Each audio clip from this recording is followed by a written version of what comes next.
So the idea that there's about 1.1 trillion, 1.2 trillion of margin debt actually only tells part of the story. A far larger amount is being loaned and we don't see it because it's not recorded in those FINRA statistics. And, when a bank or a broker lends a customer a credit on margin, it's usually to buy about 3 times as much stock.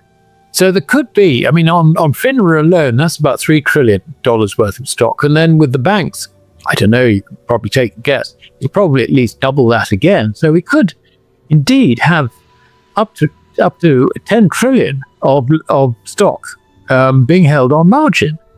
Now, if that's the case, falling values, and I would include Bitcoin in this, likely to trigger automatic selling, if you like, as the value of collateral backing those loans diminishes. So you can see it's quite a febrile situation. If you look at Bitcoin, falling from 126 down to 90 odd, there's over 25% fall. And there are some very leveraged positions in that. So you could get, if you like, an avalanche of sellers developing if that situation gets worse. Now, we don't know for certain that this is the end of, if you like, the credit bubble, because one of the things the Fed was doing, it was changing its policy from trying to control inflation to, if you like, providing liquidity in the system.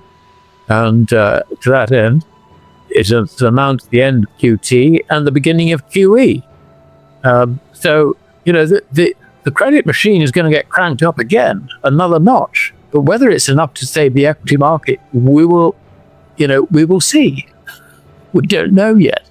We always know these things in hindsight.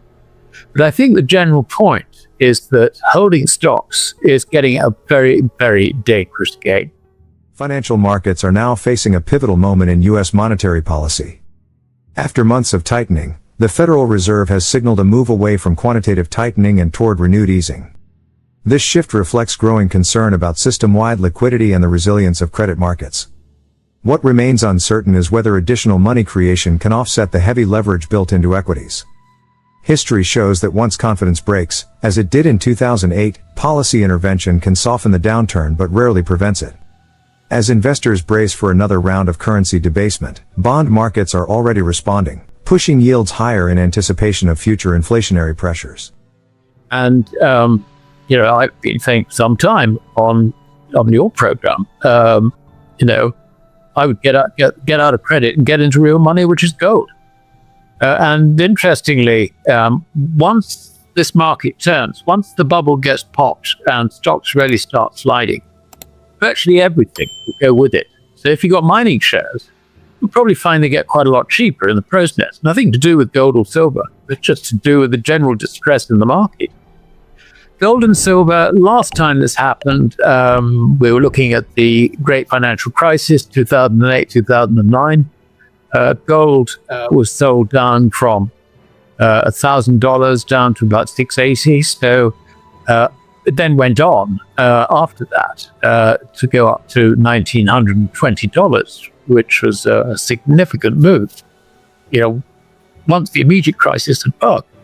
But we could have the same thing today, but I think it's less likely because central banks are in there taking opportunity. Any stock that comes out, they will buy. So I think that the physical market, it's unlikely to suffer the sort of problems that we saw in late 2008 and into 2009.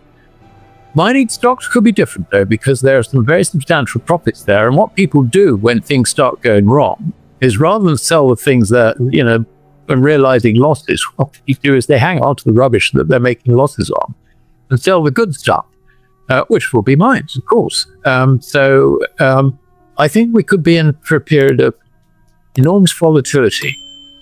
And I think it's important to understand why that volatility is there, and then you can probably navigate your way through it. Central banks undoubtedly will be in there buying any physical gold that comes on offer. And I think the answer is there won't be any coming on offer is it'll all be in the paper markets. That's where the volatility will be, if you like. But interestingly, if you look at the open interest in COMEX at the moment, just to take the futures market, it's sort of not that high. I mean, it's sort of averaged to slightly less than average, which suggests that the amount of speculation, the amount of, if you like, momentum trading, speculative trading, and so on and so forth, in the futures market is actually not all that great. So, the idea that they could sort of maybe bash it down and really shake the trees, as it were, get out to all the loose holders, that doesn't really apply in this situation. So it is a fundamentally different situation. And of course, the other thing is that I think this is a topic you might like to follow up. Periods of financial stress often force investors to liquidate their strongest positions to cover losses elsewhere. As a result, gold mining stocks, even with solid fundamentals, can experience sharp but temporary declines during market turmoil. Physical gold, however, behaves differently. In past crises, it initially dipped as investors sought liquidity, but later surged to new highs once panic subsided. Today's environment is even more supportive for gold. Central banks have become consistent, large-scale buyers, while available physical supply continues to tighten. Unlike in 2008, when forced selling overwhelmed demand, the modern market is increasingly shaped by sovereign accumulation. This creates a landscape where volatility in paper markets may stand in stark contrast to the resilience of physical bullion. China is definitely making a move to make gold exchangeable for yuan by opening vaults outside China. SGE vaults are being opened in Hong Kong and also in Saudi Arabia, and there will be facilities in other Southeast Asian nations. So the whole of the BRICS cohort, as it were, will be looking at a situation where, for trade purposes anyway, the yuan and gold will be exchangeable, and presumably at some stage in the future there will be a fixed exchange rate. So if you're an African central bank, it does make sense that you've got to start accumulating a bit of gold. If you've got mines in your territory which produce it, you'll hang on to it, which will leave the market short. If, on the other hand, you haven't, then you've got to go into the market and try and get some. So I can see that central bank demand for gold is probably going to accelerate. And the other side of it is that following the debacle earlier this year, when the Bank of England had a rush on its vaulted stocks, I think the central banks who saw their leased gold walking out of the door will think, I don't think we really want to do this in future. So I think you'll find that gold leases, which are essential for the liquidity of the forward market in London, I think the availability of those leases is going to diminish. I suspect it's already diminishing. And I think that the bullion banks are already aware of this, which is why they're quite happy to talk the price of gold up now, just as the major banks are. You get Morgan Stanley and so on now openly talking about higher gold prices and talking about, well, you should have 20% in gold, I think in the case of Morgan Stanley. Things have changed hugely, but it's just that, when the equity bubble pops, there's going to be a lot of widespread fallout in all sorts of different things which are not directly related. Major shift is taking place in global trade settlement. China is expanding its network of offshore gold vaults through the Shanghai Gold Exchange, establishing new facilities in Hong Kong, Saudi Arabia, and several other Asian regions. These vaults allow international partners to directly exchange gold and yuan, creating the early framework for a gold-linked settlement system among BRICS nations and emerging economies seeking to reduce reliance on the US dollar or avoid sanctions risks. As this alternative pathway develops, many countries are quietly increasing their gold reserves in preparation for a future where gold-backed trade becomes practical. This marks the early phase of a transition toward a post-fiat currency world. I mean, the background to it is that, as I said just a moment ago, the Bank of China is now extending facilities outside China whereby yuan can be exchanged for gold. That's the whole point about the new SGE vaults, which are being opened outside China, I mean, they are exclusively for the exchange of gold for yuan and vice versa. So that, I think, is a very clear signal that in the future, trade settlement on a national basis, if you like, what it's called international, between nations, will be on a yuan which is tied to gold. And it looks to me as if it's going to be, if you like, a modified version of Bretton Woods, where Chinese nationals, or indeed nationals in a BRIC nation, can't sort of go along to a bank and say, I want to change these yuan for gold or whatever at the exchange rate. I think it will be just available at the international level between nations. That's the whole thing. It'll be for trade settlement. I mean, that is absolutely clear. If you can't see it, then, you wake up, for goodness sake. It's all there in front of us. But what it does mean is that all the members of BRICS, who on the one hand are terrified of, having their dollar loans called in by the Americans or regime change forced upon them. I mean, this has been the history, if you like, of American imperialism. They're really quite careful in what they're doing, walking a bit of a tightrope on this one.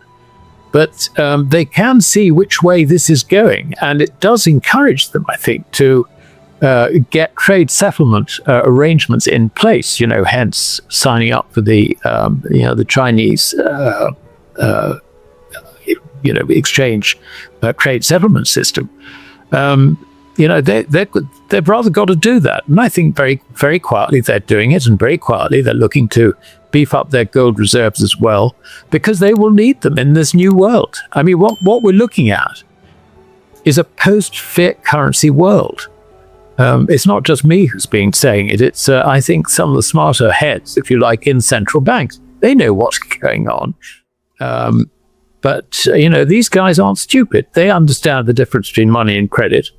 And consequently, they're going to protect themselves against a complete collapse of the fiat currency system, which is what we are moving towards.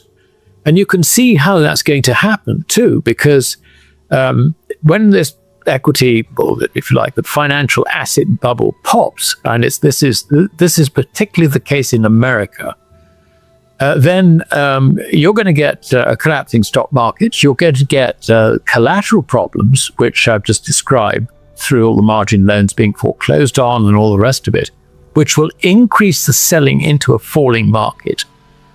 And at the same time, you're going to see businesses faced with higher refinancing costs, banks reluctant to lend anything into the private sector.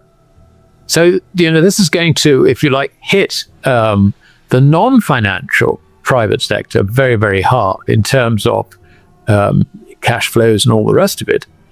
Consequently, we go into a slump. Now, what does the US government do under those circumstances? Well, the answer is quite simple. It stands there to rescue everything and to stop a slump happening, and indeed, if possible, to stop even the stock market sliding. How do they do that? By debasing the currency. They debase the currency not by suddenly announcing a new rate of exchange to gold. What they do is they just print, and they're already doing this. This is the whole point about the Fed changing tack from worrying about inflation to saying, okay, stop QT, start QE, interest rates are secondary, but the point is we've got to get liquidity into the system to stop it falling over.